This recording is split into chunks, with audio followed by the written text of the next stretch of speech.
ओम गम गणपते नमः। श्री हरि संक्षिप्त भविष्य पुराण उत्तर पर्व।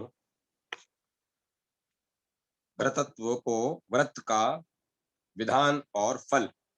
भगवान श्री कृष्ण बोले, महाराज अब मैं सभी पापों का नाशक तथा सुर असुर और मुनियों के लिए भी अत्यंत दुर्लभ व्रत व्रत को व्रत तपो व्रत का विधान बतलाता हूँ। आप सुने। अश्वनी मास की पूर्णिमा के दिन आत्मशुद्धि पूर्वक उपवास कर रात में घृत मिश्रित पायस का भोजन करना चाहिए। दूसरे दिन प्रातः उठकर पवित्र हो आचमन कर बिलिव के काष्ठ से दंत धावन करे। अनंतर इस मंत्र से महादेव जी की प्रार्थना करनी चाहिए। महादेव, मैं आपकी आज्ञा से निरंतर ब्रह्म तपो व्रत करना चाहता हूँ। जिस प्रकार मेरा यह व्रत निर्विघ्न पूर्ण हो जाए, आप वैसी कृपा करें। नियम पूर्वक 16 वर्ष पर्यंत प्रतिपद का व्रत करना चाहिए। फिर मार्ग शीर्ष मास की प्रतिपदा को उपवास कर गुरुजनों से आदेश प्राप्त करके महादेव का स्मरण करते हुए भक्ति पूर्वक शिव का पूजन करना चाहिए और रात में दीपक जलाकर शिव को निवेदित करना चाहिए। शिव भक्त सपत्नीक 16 ब्राह्मणों को निमंत्रित कर वस्त्र आभूषण आदि से पूजन कर भोजन कराएं या 8 दंपत्ति को भोजन कराएं।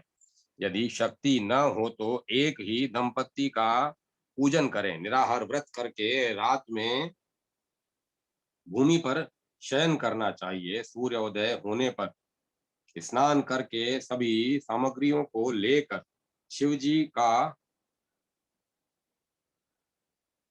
उद्वर्तन एवं पंचगव्य से स्नान कराना चाहिए। अनंतर पंचामृत तिल मिश्रित जल और गर्म जल से स्नान कराना चाहिए। स्नान के अनंतर कपूर चंदन आदि का लेप कर कमल आदि उत्तम पुष्प चढ़ाने चाहिए। वस्त्र पताका वितान धूप दीप घंटा एवं भांति भांति के नैवेद्य महादेव जी को समर्पित कर अग्नि प्रज्वलित कर एवं उसकी पूजा कर विधि पूर्वक हवन करना चाहिए। घर आकर पंचगव्य प्राशन कर आचार्य आदि को भोजन कराकर अपने सभी बंधुओं के साथ मौन होकर भोजन करना चाहिए। फिर स्वर्ण वस्त्र आदि देकर ब्राह्मणों से क्षमा मांगे।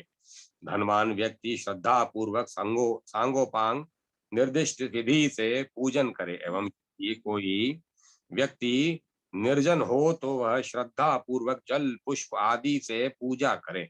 इससे व्रत के सम्यक फल की प्राप्ति होती है। श्रद्धा के साथ कार्तिक की प्रतिपदा से लेकर प्रति मास इस विधि से व्रत करना चाहिए। अनंतर पारणा करनी चाहिए। 16वें वर्ष में पारणा के दिन शिव जी की पूजा कर सोने की सींग चांदी के खुर और घंटा कांसे के दोहन पात्र के साथ उत्तम गाय महादेव जी के निमित्त शिव भक्त ब्राह्मण को देनी चाहिए। अनंतर 16 ब्राह्मणों का विधि विधान से पूजन कर यथाशक्ति वस्त्र आभूषण आदि से पूजन कर उत्तम पदार्थों का भोजन कराना चाहिए। यथाशक्ति ब्राह्मण भोजन कराकर दक्षिणा दें। दीनों अंधों अनाथों आदि को भी भोजन कराकर कुछ दान देना चाहिए। यह व्रत व्रतपो व्रत ब्रह्म हत्या जैसे पापों का हरण और तीनों लोकों में अनेक प्रकार के उत्तम भोगों को प्रदान करने वाला है। चारों वर्णों के लिए यह स्वर्ग की सीढ़ी है। धन पाकर भी जो इस व्रत को नहीं करता वह मूढ़ बुद्धि है। सधवा स्त्री यदि इसे करती है तो उसका पति से वियोग नहीं होता और विधवा स्त्री को भी भविष्य में वेदव्य न प्राप्त हो, इसीलिए उसे यह व्रत करना चाहिए। इस व्रत के अनुष्ठान से धन आयु रूप सौभाग्य आदि की प्राप्ति होती है। सभी स्त्री पुरुष इस व्रत को कर सकते हैं। 16 वर्षों तक इस व्रत तपो व्रत का भक्ति पूर्वक अनुष्ठान कर व्रती सूर्य मंडल का भेदन कर शिव जी के चरणों को प्राप्त करता है। जाति स्मर जाति स्मर शब्द का अर्थ है पूर्व जन्मों को स्मरण करने वाला व्यक्ति। यह योग दर्शन के अनुसार त्याग, अपरिग्रह और मन बुद्धि एवं प्रकृति के अनुशीलन से प्राप्त होता है। संस्कार साक्षात कारणतः पूर्व जाति ज्ञानम, जिस प्रकार अद्रोह, सद्भाव, सरलता आदि को जाति स्मरता, आध्यात्मिकता, कुंडलिनी जागरण आदि में सहायक माना है, उसी प्रकार अहंकार, कौटिल्य, द्वेष, द्रोह आदि को आध्यात्मिकता में बाधक भी मानना चाहिए और कल्याण कामी को उनसे सदा बचते रहने की भी चेष्टा करनी चाहिए। जाति समर भद्र व्रत का फल और विधान तथा स्वर्ण स्वर्णष्ठीवी की कथा। महाराज युधिष्ठिर ने पूछा, भगवान, अपने पूर्व जन्म का ज्ञान होना बहुत कठिन है। आप यह बताएं कि ऋषियों के वरदान, देवताओं की आराधना या तीर्थ स्नान, होम, जप, तप, व्रत आदि के करने से पूर्व जन्म का ज्ञान प्राप्त हो सकता है या नहीं। यदि ऐसा कोई व्रत हो जिसके करने से पूर्व जन्म का स्मरण हो सकता है, तो आप इसका वर्णन करें। भगवान कृष्ण ने कहा, राजन, एक ही वर्ष में मार्गशीर्ष, फाल्गुन, ज्येष्ठ एवं भाद्रपद क्रमशः इन 4 मासों में भद्र व्रत का श्रद्धा पूर्वक उपवास करने से मनुष्य को अपने पूर्व जन्म का स्मरण हो आ जाता है। इस विषय में एक आख्यान है, उसे आप सुने। प्राचीन काल में यमुना के किनारे शुभोदय नाम का एक वैश्य रहता था। वह इस व्रत को करता था। काल क्रम से वह मृत्यु को प्राप्त हुआ और व्रत के प्रभाव से वह दूसरे जन्म में राजा संजय के पुत्र रूप में उत्पन्न हुआ। उसका नाम था स्वर्णष्टवी। स्वर्णष्टवी उसे पूर्व जन्म का स्मरण था। कुछ दिनों बाद चोरों ने उसे मार डाला और नारद जी के प्रभाव से वह जीवित हो गया। इस व्रत के प्रभाव से अपने इस विगत वृतांतों को वह भली भांति जानता था। राजा ने पूछा, उसका स्वर्णष्टवी नाम कैसे पड़ा और चोरों ने उसे क्यों मार डाला तथा उस किस उपाय से वह जीवित हुआ, इसका विस्तार पूर्वक वर्णन करें।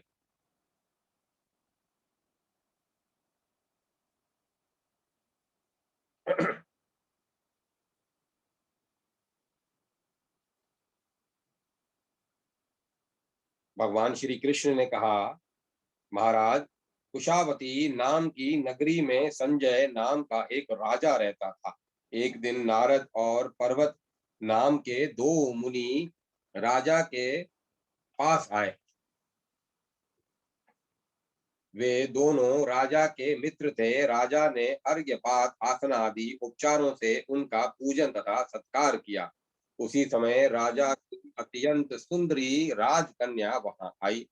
पर्वत मुनि उसे देखकर मोहित हो राजा से पूछा,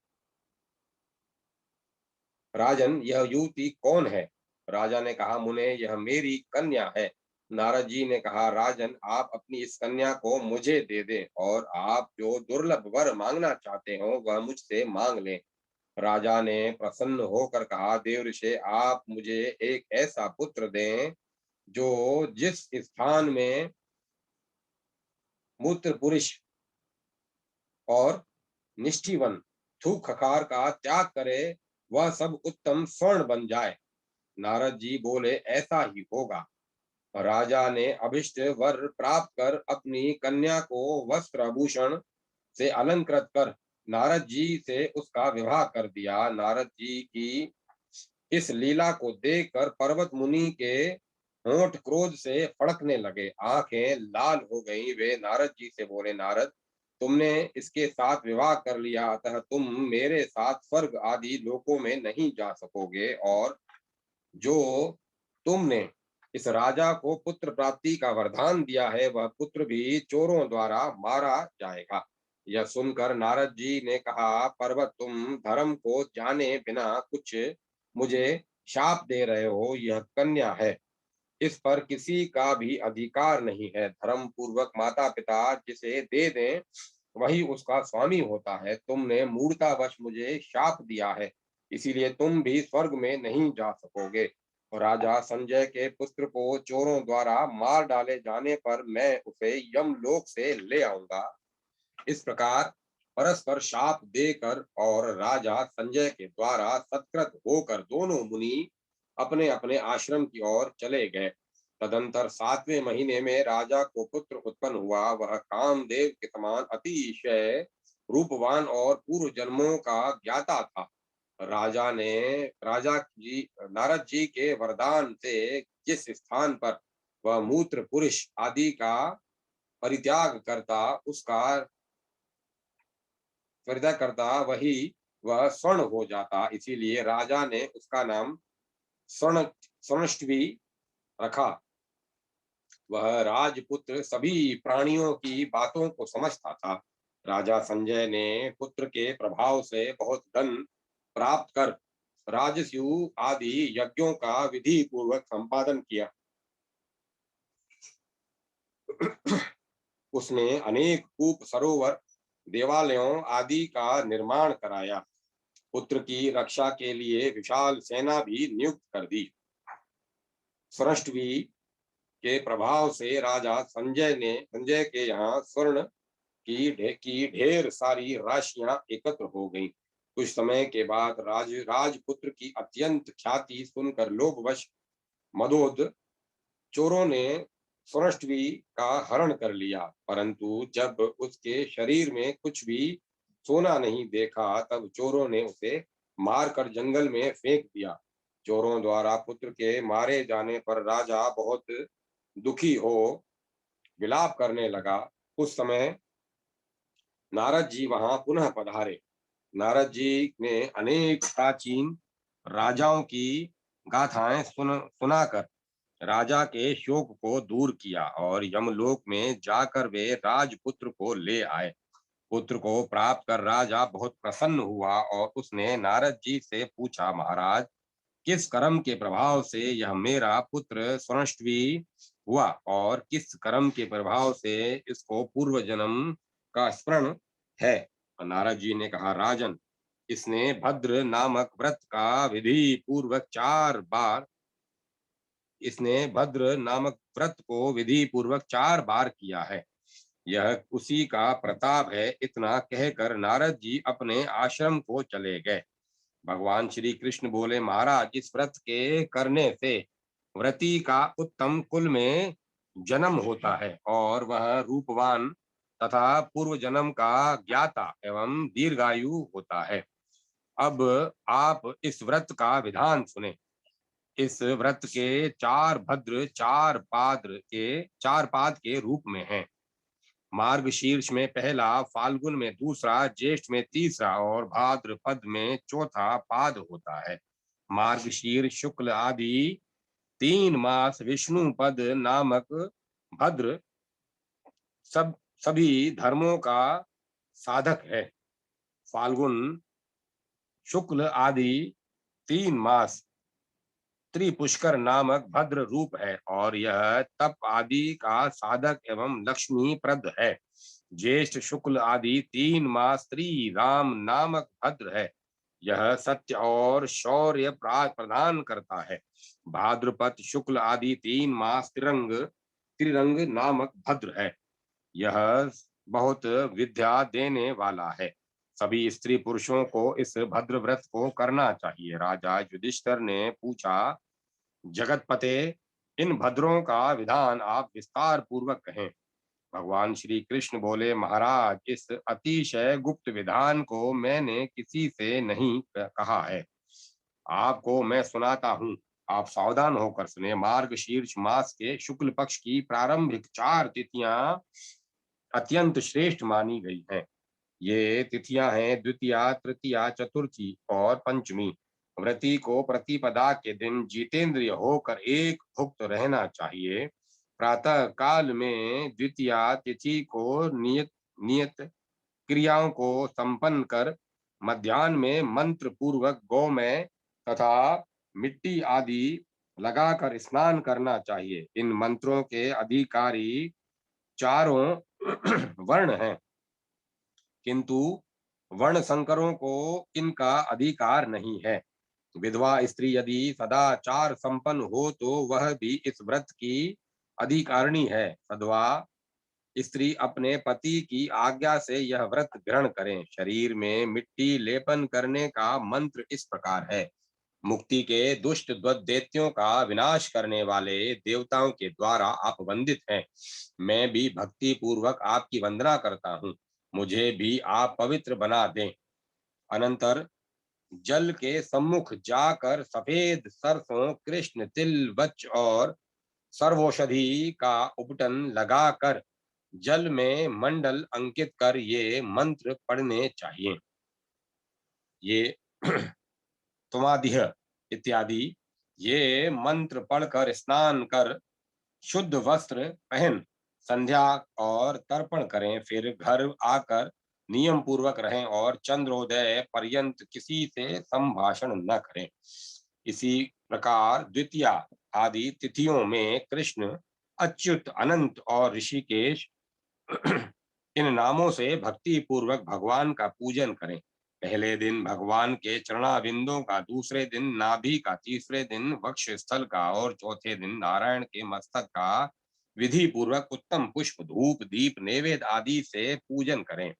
और रात्रि में जब चंद्रोदय हो तब शशि, चंद्र, शशांक तथा इंदु इन नामों से क्रमशः चंदन, अगरू, कपूर, दधि, ध्रुवा, अक्षत तथा अनेक रत्नों, पुष्पों एवं फलों आदि से चंद्रमा को अर्घ्य दें।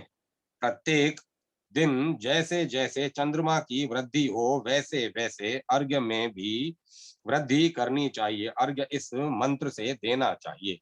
हे रामानुज, आप प्रत्येक मास के अंत में नवीन नवीन रूप में आविर्भूत होते रहते हैं। 3 अग्नियों से समन्वित देवताओं को आप ही हविष के द्वारा आप्यायित करते हैं। आपकी उत्पत्ति क्षीर सागर के मंथन से हुई है। आपकी आभा से ही दिशा विदिशाएं आभासित होती हैं। गगन रूपी आंगन के आप सत्व स्वरूपी देदीप्यमान दीपक हैं। आपको नमस्कार है। चंद्रमा को अर्घ्य निवेदित कर वह अर्घ्य ब्राह्मण को दे दें। अनंतर मौन होकर भूमि पर पद्म पत्र बिछाकर भोजन करें। पलाश या अशोक के पत्रों द्वारा पवित्र भूमि या शिलातल का शोधन कर इस मंत्र से भूमि की प्रार्थना करनी चाहिए। संपूर्ण रसों को उत्पन्न करने वाली है पृथ्वी देवी, आपको आपके आश्रय में मैं भोजन करना चाहता हूँ। भूमि मुझ पर अनुग्रह करने के लिए आप इस अन्न को अमृत के समान उत्तम स्वाद युक्त बना दें। अनंतर शाक तथा पकवान का भोजन करें। भोजन के बाद आचमन करें और अंगों का स्पर्श कर चंद्रमा का ध्यान करते हुए भूमि पर ही शयन करें।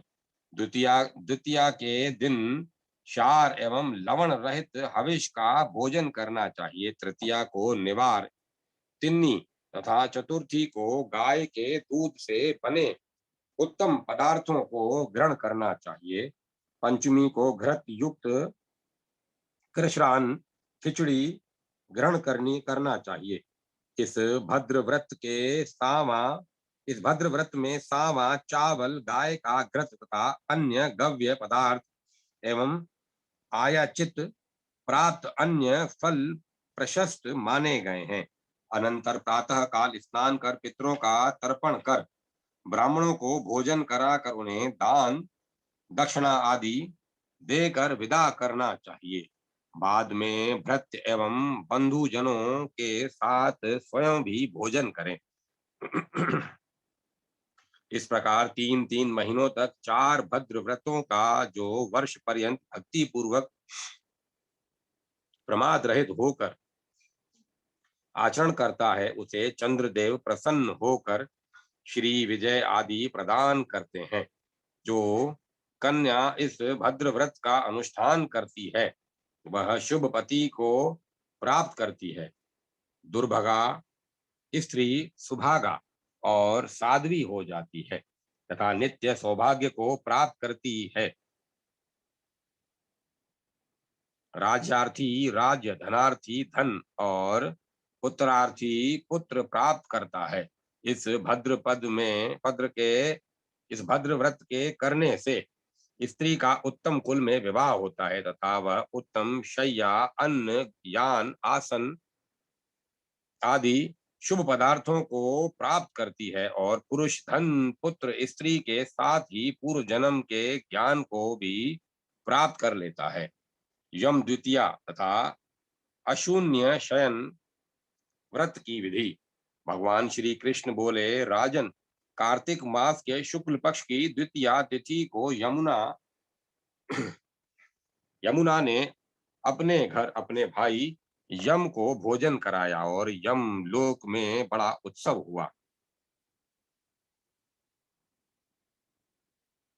इसीलिए इस तिथि का नाम यम द्वितीया है। अतः इस दिन भाई को अपने घर भोजन न कर बहन के घर जाकर प्रेम पूर्वक उसके हाथ का बना हुआ भोजन करना चाहिए। उससे बल और पुष्टि की वृद्धि होती है। इसके बदले बहन को स्वर्ण अलंकार, वस्त्र तथा द्रव्य आदि से संतुष्ट करना चाहिए। यदि अपनी सगी बहन न हो तो पिता के भाई की कन्या, मामा की पुत्री, मौसी अथवा बुआ की बेटी, ये भी बहन के समान है। इनके हाथ का बना भोजन करें। जो पुरुष यम द्वितीया को बहन के हाथ का भोजन करता है, उसे धन, यश, आयुष्य, धर्म, अर्थ और अपरिमित सुख की प्राप्ति होती है। राजा युधिष्ठिर ने पूछा, भगवान,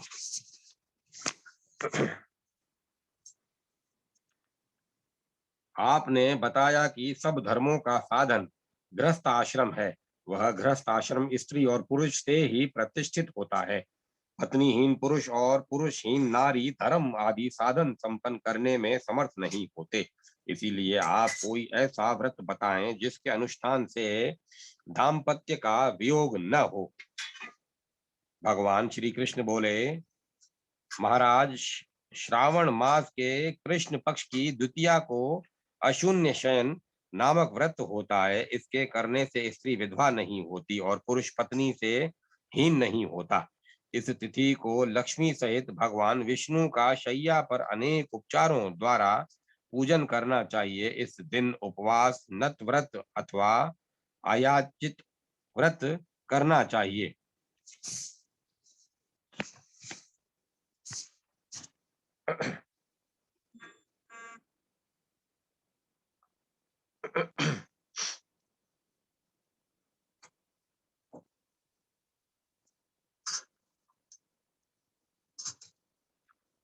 व्रत के दिन दही, अक्षत, कंद, मूल, फल, पुष्प, जल आदि स्वर्ण के पात्र में रखकर निम्न मंत्र को पढ़ते हुए चंद्रमा को अर्घ्य देना चाहिए।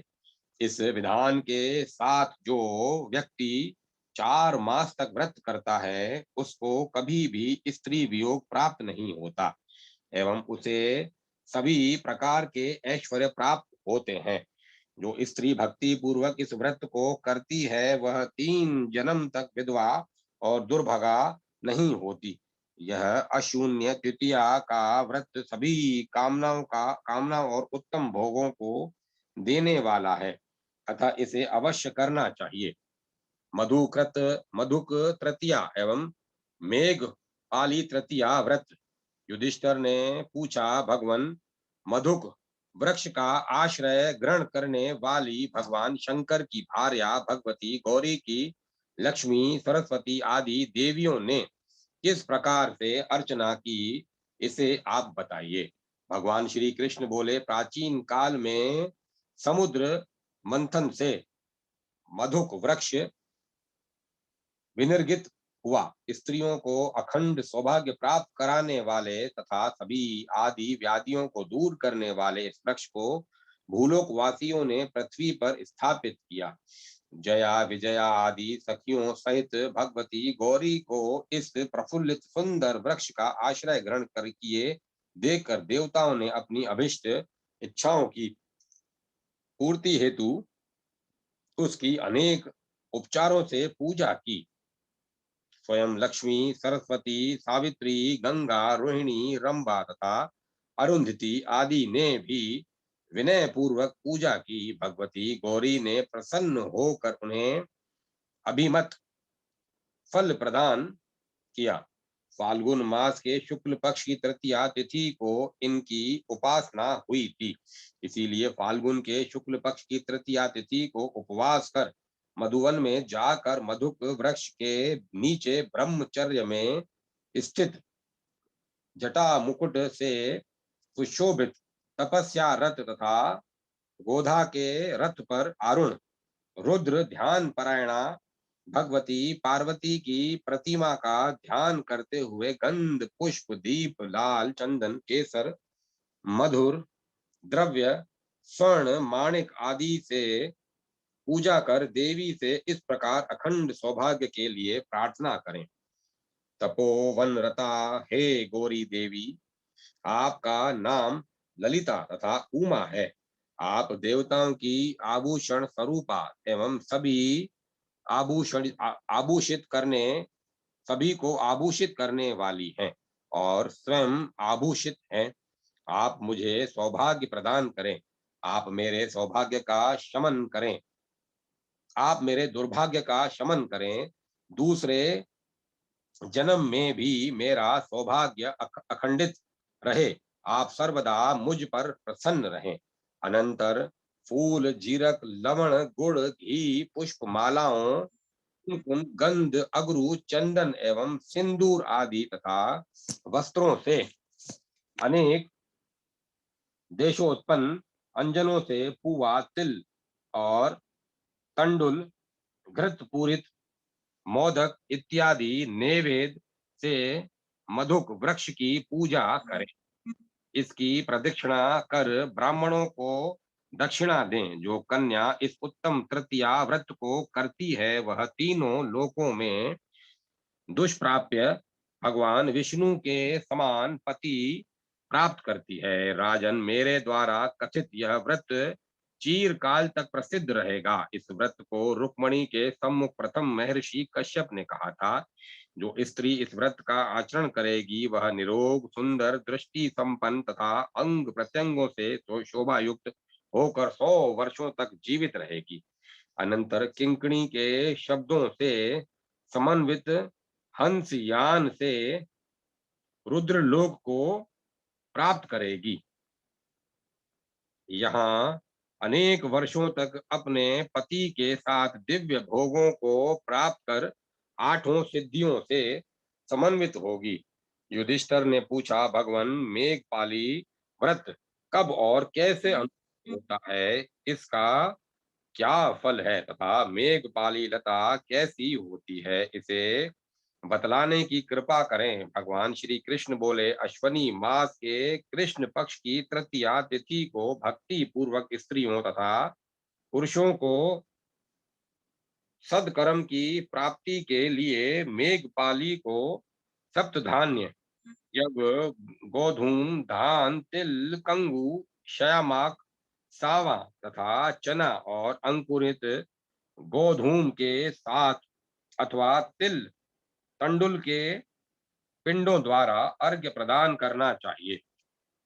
मेघपाली तांबुल के समान पत्तों वाली मंजरी युक्त एक लाल लता है। वह वाटिकाओं में ग्राम मार्ग में होती है तथा पर्वतों पर प्राय होती है। व्यापार से जीवन बिताने वाले वैश्यगण धान्य तेल गुड़ कुमकुम स्वर्ण तथा पद जूता छाता कपड़ा अंगूठी कमंडलू आसन बर्तन और भोज्य वस्तु आदि से इसकी पूजा करते हैं। मेघपाली के अर्घ्य दान से जाने अनजाने जो भी पाप होते हैं वे नष्ट हो जाते हैं। श्रेष्ठ स्त्रियों को शुभ देश या स्थान से उत्पन्न मेघपाली की फल, गंध, पुष्प, अक्षत, नारिकेल, खजूर, अनार, कनेर, धूप, दीप, दही और नए अंकुर वाले धान्य समूह से पूजा करनी चाहिए तथा लाल वस्त्रों से उसे आच्छादित करें और अबीर से विभूषित कर अर्घ्य देना चाहिए। वह अर्घ्य विधान वह अर्घ्य विद्वान ब्राह्मणों को समर्पण कर देना चाहिए। इस प्रकार मेघपाली की पूजा करने वाली नारी या पुरुष परम ऐश्वर्य को प्राप्त करते हैं तथा सुख सौभाग्य से समन्वित हो 100 वर्षों तक मृत्यु लोक में जीवित रहते हैं। अंत में विमान पर आरूढ़ हो विष्णु लोक को प्राप्त करते हैं और अपने 7 कुलों को निस्संदेह नरक से स्वर्ग पहुंचा देते हैं। जो नर्क के भय से फलादि से समन्वित अर्घ्य मेघपाली को प्रदान करता है उसके सभी पाप वैसे ही नष्ट हो जाते हैं। इसमें वनस्पति को देवता मानकर उसकी पूजा को विशेष महत्व प्रदान किया गया है। विशेषकर अथर्व वेद तथा उसके सूत्रों में ऐसे कई प्रकरण आए हैं। औषधियां देवता ही हैं जिनसे रोग, दुख, पाप शमन के साथ साथ धर्मार्थ की सिद्धि भी होती है। जैसे सूर्य के द्वारा अंधकार नष्ट हो जाता है। पंचाग्नि साधन नामक रंभा तृतीया तथा गोष्पद तृतीया व्रत। युधिष्ठिर ने पूछा, भगवान, इस मृत्यु लोक में किस जिस व्रत के द्वारा स्त्रियों को गृहस्थ आश्रम सुचारू रूप से चले स्त्रियों का गृहस्थ आश्रम सुचारू रूप से चले और उन्हें पति की भी प्रीति प्राप्त हो, इसे उसे बताइए। भगवान श्री कृष्ण ने कहा, एक समय अनेक लताओं से अच्छान विविध पुष्पों से सुशोभित मुनि और किन्नरों से सेवित तथा गान और नृत्य से परिपूर्ण रमणीय कैलाश शिखर पर मुनियों और देवताओं से आवृत माँ पार्वती और भगवान शिव बैठे हुए थे। उस समय उस समय भगवान शंकर ने पार्वती जी से पूछा, सुंदरी, तुमने कौन सा ऐसा उत्तम व्रत किया था जिससे आज तुम मेरी वामांगी के रूप में अत्यंत प्रिय बन गई हो? पार्वती जी बोली, नाथ, मैंने बाल्यकाल से रंभा व्रत किया था, उसी के फल स्वरूप आप मुझे पति रूप में प्राप्त हुए हैं एवं मैं सभी स्त्रियों की स्वामिनी तथा आपकी अर्धांगिनी भी बन गई हूँ। भगवान शंकर ने पूछा, भद्रे, सभी को सौख्य प्रदान करने वाला यह वह रंभा व्रत कैसे किया जाता है? पिता के यहाँ इसे तुमने किस प्रकार अनुष्ठित किया था, इसे उसे बताओ। पार्वती जी बोली, देव, एक समय मैं बाल्यकाल में अपने पिता के घर सखियों के साथ बैठी थी। उस समय मेरे पिता हिमवान तथा माता मैना ने मुझसे कहा, पुत्री, तुम सुंदर तथा सौभाग्यवर्धक रंभा व्रत का अनुष्ठान करो। उसके आरंभ करते ही तुम्हें सौभाग्य, ऐश्वर्य तथा महादेवी पद की प्राप्ति हो जाएगी। पुत्री, ज्येष्ठ मास के शुक्ल पक्ष की तृतीया को स्नान कर इस व्रत का नियम ग्रहण करो और अपने चारों ओर पंचाग्नि प्रज्वलित करो, अर्थात ग्रहपत्याग्नि, दक्षिणाग्नि, आह आह्वानीय और तथा सभ्याग्नि और पांचवें तेज स्वरूप सूर्याग्नि का सेवन करो। इसके बीच में पूर्व की दिशा की और मुख कर बैठ जाओ और मृग चर्म, जटा, वलकल आदि धारण कर 4 भुजाओं वाली एवं सभी अलंकारों से सुशोभित तथा कमल के ऊपर विराजमान भगवती महासती का ध्यान करो। पुत्री महालक्ष्मी, महाकाली, महामाया, महामती, गंगा, यमुना, सिंधु, श्रत शदर शतरदु, नर्मदा, मही, सरस्वती तथा वैतरणी के रूप में वे ही महासती सर्वत्र व्याप्त हैं। अतः तुम उन्हीं की आराधना करो। प्रभो, मैंने माता के द्वारा बतलाई गई विधि से श्रद्धा भक्ति पूर्वक रंभा गौरी व्रत का अनुष्ठान किया और उसी व्रत के प्रभाव से मैंने आपको प्राप्त किया। भगवान श्री कृष्ण पुनः बोले, कौन्तेय, लोपामुद्रा ने भी इस रंभा व्रत के आचरण से महामुनि अगस्त्य को प्राप्त किया और वे संसार में पूजित हुई। जो कोई स्त्री पुरुष इस रंभा व्रत को करेगा, उसके कुल की वृद्धि होगी, उसे उत्तम संतति तथा संपत्ति प्राप्त होगी। स्त्रियों को अखंड सौभाग्य की तथा संपूर्ण कामनाओं को सिद्ध करने वाले श्रेष्ठ गृहस्थ्य सुख की प्राप्ति होगी और जीवन के अंत में उन्हें इच्छा अनुसार विष्णु एवं शिवलोक की प्राप्ति होगी। इस व्रत का संक्षिप्त विधान इस प्रकार है। व्रती को एक सुंदर मंडप बनाकर उसे गंध पुष्पादि से सुवासित तथा अलंकृत करना चाहिए। तदंतर मंडप में महादेवी रुद्राणी की यथाशक्ति स्वर्ण आदि से निर्मित प्रतिमा स्थापित करनी चाहिए और गंध पुष्प धूप दीप तथा अनेक प्रकार के नैवेद्यों से उसकी उनकी पूजा करनी चाहिए। देवी के सम्मुख सौभाग्य अष्टक, जीरा, कड़ुहुंड, अपूप, फूल, पवित्र निष्पाव, सेम, नमक, चीनी तथा गुड़ निवेदित करना चाहिए। पद्मासन लगाकर सूर्यास्त तक देवी के सम्मुख बैठा रहे। अनंतर रुद्राणी को प्रणाम कर यह मंत्र कहे। संपूर्ण वेदादि शास्त्रों में, स्वर्ग में तथा पृथ्वी आदि में कहीं भी यह कभी नहीं सुना गया है और न ऐसा देखा ही गया है कि शिव शक्ति से रहित है। हे पार्वती, आप आप ही शक्ति हैं। आप ही स्वधा, स्वाहा, सावित्री और सरस्वती हैं। आप मुझे पति, श्रेष्ठ ग्रह तथा धन प्रदान करें। आपको नमस्कार है। इस प्रकार पुनः पुनः उन्हें प्रणाम करके देवी से क्षमा प्रार्थना करें। अनंतर सपत्नीक यशस्वी ब्राह्मण की सभी उपकरणों से पूजा करके दान देना चाहिए।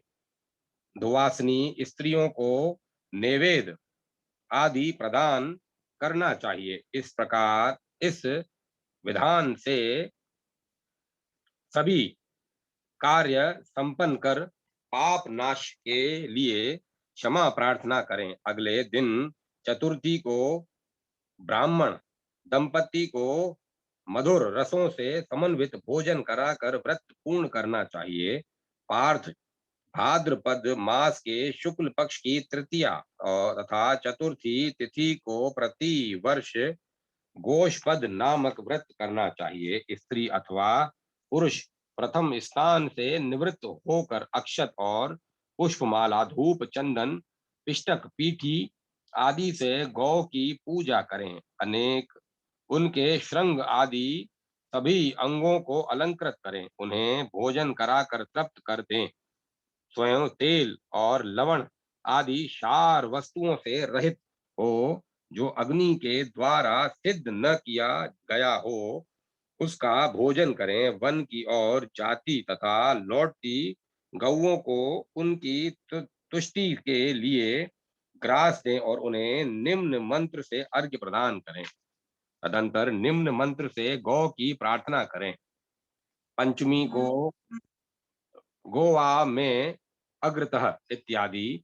पंचमी को क्रोध रहित होकर गाय के दूध, दही, चावल का पीठा, फल तथा शाक का भोजन करें। रात्रि में संयत होकर विश्राम करें। प्रातः काल यथाशक्ति स्वर्णादि से निर्मित गोष्पद गाय का खुर तथा गुड़ के निमित्त गोवर्धन पर्वत की पूजा कर ब्राह्मण को गोविंद प्रियताम ऐसा कहकर दान करें। अनंतर अच्युत को प्रणाम करें। इस व्रत को विधि पूर्वक करने वाला व्रती सौभाग्य, लावण्य, धन, धान्य, यश, उत्तम संतान आदि सभी पदार्थों को प्राप्त करता है। इसका उसका घर गौ और बछड़ों से परिपूर्ण रहता है। मृत्यु के बाद वह दिव्य स्वरूप धारण कर दिव्य अलंकारों से विभूषित हो विमान में बैठकर स्वर्ग लोक जाता है और एवं स्वर्ग में दिव्य 100 वर्षों तक निवास कर फिर विष्णु लोक में जाता है। इस गोष्पद पद त्रिरात्र व्रत का कर्ता गौ तथा गोविंद की पूजा करने वाला और गौरस आदि का भोजन करते हुए जीवन व्यापन करने वाला उत्तम गोलोक को प्राप्त करता है। हरकाली व्रत कथा। राजा युधिष्ठिर ने पूछा, भगवान भगवती हरकाली देवी कौन है? उसका इनका पूजन करने से स्त्रियों को क्या फल प्राप्त होता है? इसका आप वर्णन करें।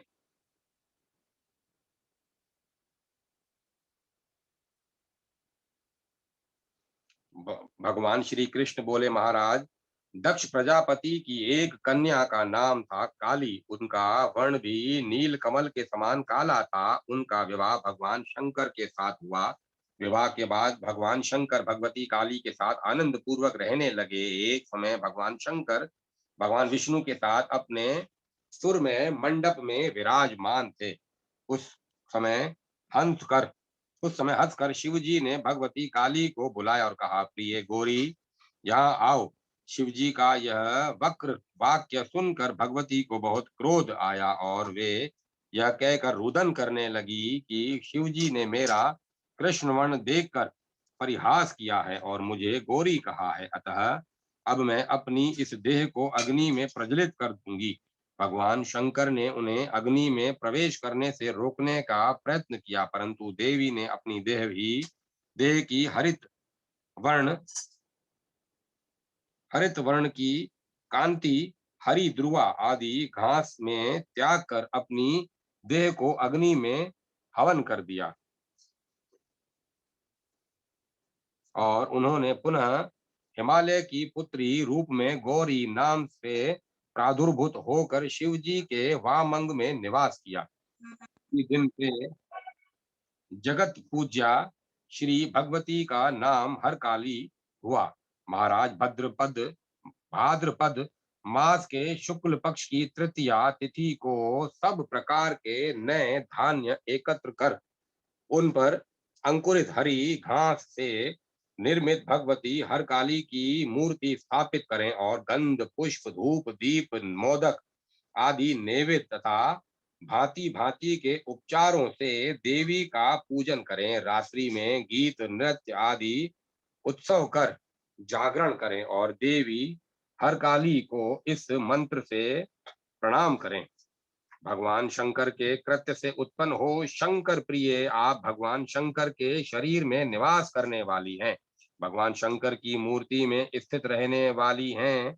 मैं आपकी शरण हूँ, आप मेरी रक्षा करें, आपको बार बार प्रणाम है। इस प्रकार देवी का पूजन कर प्रातः काल सुवासिनी स्त्रियां बड़े उत्सव से गीत इत्यादि करते हुए प्रतिमा को पवित्र जलाशय समीप ले जाएं और इस मंत्र को पढ़ते हुए विसर्जित करें। हे हर काली देवी, मैंने भक्ति पूर्वक आपकी पूजा की है। हे गौरी, आप पुनः आगमन के लिए इस समय देवलोक को प्रस्थान करें। इस विधि से प्रति वर्ष जो स्त्री अथवा पुरुष व्रत करता है वह आरोग्य, दीर्घायुष्य, सौभाग्य, पुत्र पौत्र, धन, बल, ऐश्वर्य आदि प्राप्त करता है और 100 वर्ष तक संसार का सुख भोग कर शिवलोक प्राप्त कराता है। महादेव के अनुग्रह से वहां वीरभद्र, महाकाल, नंदीश्वर, विनायक आदि शिव जी के गण उसकी आज्ञा के अनुसार उसकी आज्ञा में रहते हैं। जो भी स्त्री भक्ति पूर्वक यह हर काली व्रत करती है और रात्रि के समय गीत वाद नृत्य से जागरण कर उत्सव मनाती है, वह अपने पति की अति प्रिय होती है। ललिता तृतीया व्रत की विधि। राजा युधिष्ठिर ने कहा, भगवान, अब आप द्वादश मासों में किए जाने वाले व्रतों का वर्णन करें, जिनके करने से सभी उत्तम फल प्राप्त होते हैं। साथ ही प्रत्येक मास व्रत का विधान भी बताने की कृपा करें। भगवान श्री कृष्ण बोले, महाराज, इस विषय में मैं एक प्राचीन वृतांत सुनाता हूँ, आप सुने। एक समय देवता, गंधर्व, यक्ष, किन्नर, सिद्ध, तपस्वी, नाग आदि से पूजित भगवान श्री सदाशिव कैलाश पर्वत पर विराजमान थे। उस समय भगवती उमा ने नियम पूर्वक भगवान सदाशिव से प्रार्थना की कि महाराज, आप मुझे उत्तम तृतीया व्रत के विषय में बताने की कृपा करें, जिसके करने से नारी को सौभाग्य, धन, सुख, पुत्र, रूप, लक्ष्मी, दीर्घायु तथा आरोग्य प्राप्त होता है और स्वर्ग की भी प्राप्ति होती है। उमा की यह बात सुनकर भगवान शिव ने हंसते हुए कहा, प्रिय, तीनों लोकों में ऐसा कौन सा पदार्थ है जो तुम्हें दुर्लभ है तथा जिसकी प्राप्ति के लिए व्रत की जिज्ञासा कर रही हो।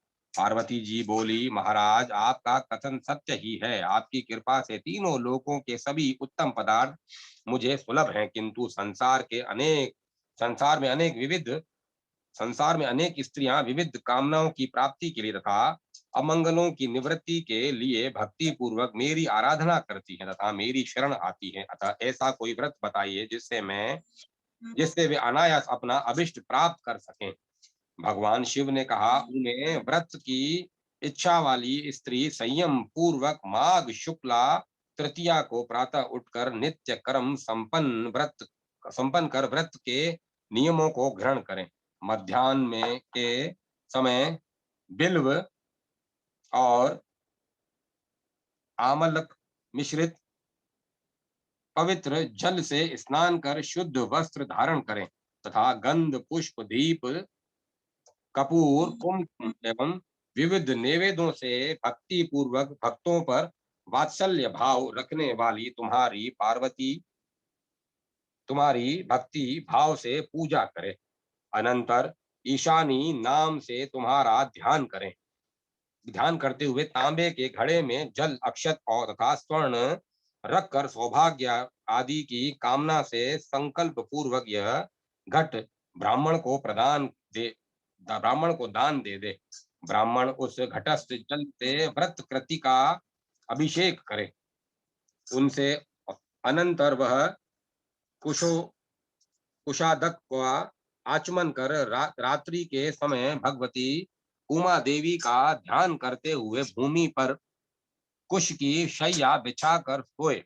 दूसरे दिन प्रातः उठकर स्नान से निवृत्त हो विधि पूर्वक भगवती का पूजन करे और यथाशक्ति ब्राह्मण को भोजन कराए तथा स्वयं भी मौन होकर भोजन करे। इस प्रकार भगवती का प्रथम मास में ईशानी नाम से, द्वितीय मास में पार्वती नाम से, तृतीय मास में शंकर प्रिया नाम से, चतुर्थ मास में भवानी नाम से, पांचवें मास में स्कंद माता नाम से, छठे मास में दक्ष दुहिता नाम से, सातवें मास में मैना की नाम से, आठवें मास में कात्यायनी नाम से, नवें मास में हिमाद्रीजा नाम से, 10वें मास में सौभाग्यदायिनी नाम से, 11वें मास में उमा नाम से तथा अंतिम 12वें मास में गौरी नाम से पूजन करे।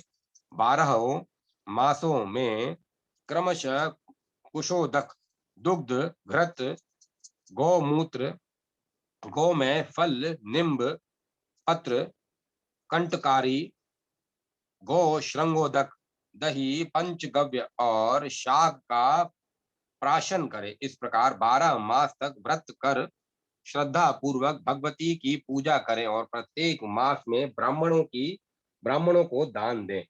और व्रत की समाप्ति पर वेद पाठी ब्राह्मण को पत्नी के साथ बुलाकर बुलाकर दोनों में शिव पार्वती की बुद्धि रखकर गंध पुष्पादि से उनकी पूजा करें और उन्हें भक्ति पूर्वक भोजन कराएं तथा आभूषण, अन्न, दक्षिणा आदि देकर उन्हें संतुष्ट करें। ब्राह्मण को 2 शुक्ल वस्त्र तथा ब्राह्मणी को 2 रक्त वर्ण प्रदान करें। जो स्त्री इस व्रत को भक्ति पूर्वक करती है वह अपने पति के साथ दिव्य लोक में जाकर 10,000 वर्षों तक उत्तम भोगों का भोग करती है। पुनः मनुष्य लोक में अनेक आने के बाद वे दोनों दंपति ही होते हैं और आरोग्य, धन, संतान आदि सभी उत्तम पदार्थ उन्हें प्राप्त होते हैं। इस व्रत का पालन करने वाली स्त्री का पति सदा उसके अधीन रहता है और उसे अपने प्राणों से भी अधिक मानता है। जन्मांतर में व्रत कर कर्त्री व्रतकृति स्त्री राजपत्नी होकर राज्य सुख का उपभोग करती है। अब मैं कथा को विराम देता हूँ।